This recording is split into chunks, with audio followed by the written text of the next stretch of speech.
Chers amis, je suis ici pour vous dire pourquoi ce lion est venu rugir sur la tombe du président iranien. Chaque jour, lorsque le gouvernement iranien ouvrait la tombe, tout le monde hurlait. Chers téléspectateurs des chaînes islamiques, vous vous demandiez tous la même chose, que s'est-il passé? Tous les soirs à minuit, un bruit terrifiant provenait de la tombe du président iranien, Ibrahim Raïssi. C'était si effrayant. Les habitants des environs ont été effrayés lorsque quelques jeunes hommes ont passé la nuit dans le cimetière pour découvrir la vérité. Ils ont été retrouvés inconscients au matin. Qu'est-ce qui s'est passé dans le cimetière et qui a fait perdre connaissance à des hommes jeunes et forts? Mes amis, vous devez en savoir plus. Regardez la vidéo pour le savoir. C'est la fin. Si vous êtes nouveau sur notre chaîne, Islamic Stream, abonnez-vous dès maintenant. Cliquez sur l'icône de la cloche pour rester informé de toutes nos nouvelles vidéos. Depuis qu'Ibrahim Raïssi a été enterré, les habitants parlent de choses étranges. Ils disent que la nuit, alors que le silence règne partout, on entend le rugissement d'un animal dangereux. Dans la zone où Ibrahim Raïssi est enterré, personne n'est autorisé à entrer la première nuit. Lorsque ces bruits ont été entendus, les gens ont pensé qu'il s'agissait de leur imagination. Mais lorsque les mêmes bruits ont été entendus la deuxième et la troisième nuit, de nombreux jeunes sont devenus curieux. Ils voulaient savoir qui pouvait venir rugir sur sa tombe. Ils ont d'abord interrogé la nuit. On a demandé aux gardiens pourquoi des bruits d'animaux rugissaient sur la tombe d'Ibrahim Raïssi la nuit. Son visage est soudain devenu pâle, il est devenu très nerveux et a commencé à secouer la tête. Il a dit, « Je n'entends pas de tels bruits. Je ne sais pas. » Les jeunes gens ont été surpris par ces paroles. Ils ont pensé, comment est-ce possible?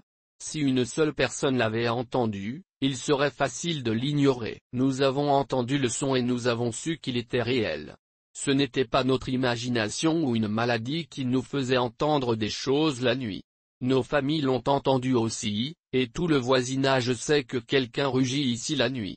Le garde l'a entendu aussi et s'est éloigné en pédalant sur sa bicyclette.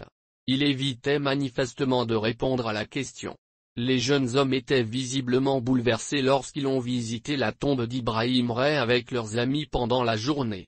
Après un examen approfondi, la tombe semblait en parfait état et ne présentait rien de suspect. Cependant, dès qu'ils se sont retournés pour partir, ils ont vu d'étranges empreintes de pas sur le sol. Ils se sont figés. Il était évident que quelqu'un avait essayé d'effacer les empreintes, mais une ou deux traces restaient visibles. Le reste des empreintes avait été effacé, peut-être par erreur. Cette constatation rend les jeunes gens encore plus curieux. Ils décidèrent de percer le mystère de la personne qui se rendait sur la tombe d'Ibrahim Raïssi tous les soirs à 3 heures du matin. À qui que ce soit, ce n'est certainement pas un être humain, car les rugissements et les grognements ressemblent à ceux d'un animal, un animal dangereux. Mais comme rien n'est sûr, les jeunes gens décident de passer la nuit dans le cimetière et de voir qui s'approche de la tombe. Le plus gros problème est que les gardes à l'extérieur n'autorisent personne à s'approcher de la tombe d'Ibrahim Raïssi la nuit, lorsque les jeunes hommes posent la même question aux gardiens. Ils ont posé la question aux gardiens, qui ont évité le contact visuel et ont dit qu'ils n'avaient entendu aucun bruit. Mais leur visage montrait de la panique, indiquant qu'il se passait certainement quelque chose. Personne n'était autorisé à sortir la nuit, mais les jeunes hommes étaient trop curieux pour attendre. Ils voulaient savoir la vérité, et ils trouvèrent un moyen d'entrer dès qu'il sonna 1 heure, il était minuit. Les jeunes gens se rendirent à l'arrière du cimetière, où il y avait un grand mur. Ils savaient que personne ne pourrait entrer facilement en l'escaladant, mais ils étaient déterminés à trouver un moyen d'entrer. Ils travaillèrent ensemble, soulevant les plus forts d'entre eux et aidant les autres à grimper. Ils se cachèrent derrière un arbre où il faisait nuit noire. Au cours de la nuit, ils gardèrent les yeux fixés sur la tombe, attendant de voir qui viendrait. Au matin, lorsque les gardes arrivèrent, ils étaient prêts. Les gardes ont trouvé 3 jeunes hommes inconscients sur la tombe d'Ibrahim Raïssi. Ils ont été emmenés à l'hôpital, où ils ont repris connaissance. Lorsqu'on leur a demandé ce qui les avait effrayés, l'un des garçons a répondu qu'il avait vu un lion rugir sur la tombe d'Ibrahim Raïssi. Les garçons étaient visiblement secoués lorsqu'ils ont raconté leur expérience. Ils ont vu un lion rugir sur la tombe d'Ibrahim Raïs. Il grognait et tentait de creuser la tombe avec ses griffes. Leurs parents, eux, étaient sceptiques. Ils se demandaient comment un lion pouvait atteindre la tombe en pleine ville sans que personne ne le remarque. Les garçons étaient catégoriques, ils avaient bien vu un lion. Cela a soulevé de nombreuses questions étranges dans l'esprit des gens. Comment un lion pouvait-il entrer dans le cimetière sans se faire remarquer, surtout s'il y avait des gardes autour? S'il y avait vraiment un lion, tout le monde l'aurait vu.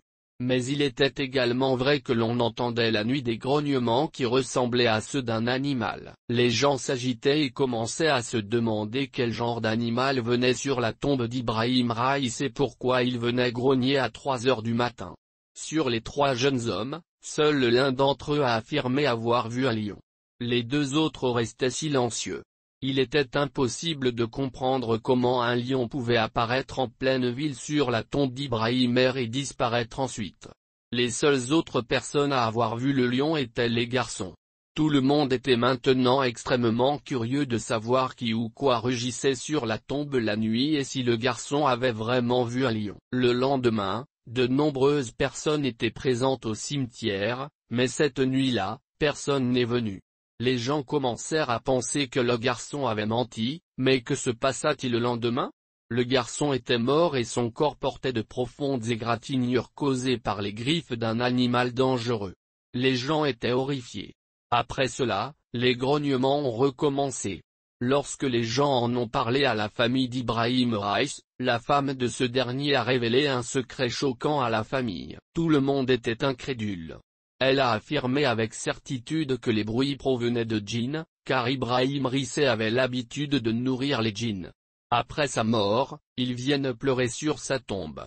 Ils apparaissent tantôt sous forme d'oiseaux, tantôt sous forme d'animaux. En entendant cela, tout le monde s'est étonné.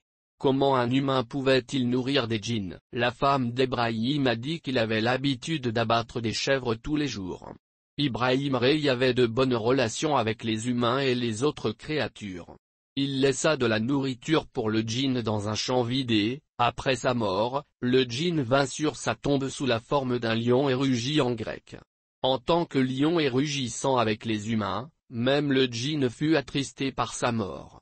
Qu'Allah lui accorde une place au paradis. Aman, ô Seigneur des mondes, si vous pouvez écrire Aman dans les commentaires, faites-le. Si vous avez quelque chose à dire à ce sujet, n'hésitez pas à le partager. N'oubliez pas d'aimer la vidéo et de la partager avec vos amis avant de fermer. Assurez-vous d'être abonné à notre chaîne. Les flux islamiques. Nous nous retrouverons dans la prochaine vidéo. Allah est le pourvoyeur, le soutien, celui entre les mains duquel se trouvent tous les trésors des cieux et de la terre. Je me tourne vers toi avec confiance et espoir, cherchant tes bienfaits. Tu es le dispensateur de toutes les bénédictions. Je demande à Allah de m'accorder le succès dans toutes mes entreprises, d'une manière qui lui soit agréable. Illumine mon chemin par ta sagesse et élimine tous les obstacles de ma route.